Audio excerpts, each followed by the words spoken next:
Hey, ist jetzt gut. Weg, weg. Mädchen.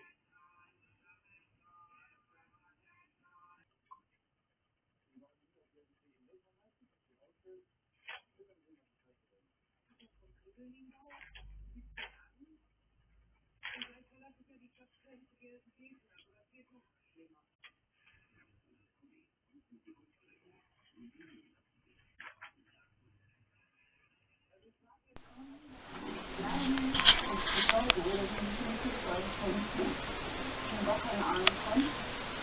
Ja, das ist auch so für die Schlafzimmer von den Eltern, die dann auf dem Zimmer sind.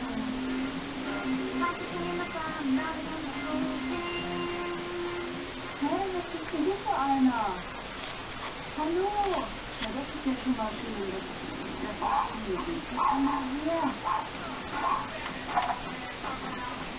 Eine Einschätzung.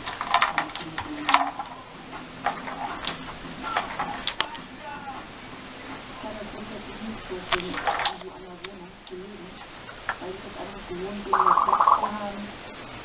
Und dann haben wir keine Nachbarn. Wir können auch mal lauter Musik hören, ohne dass da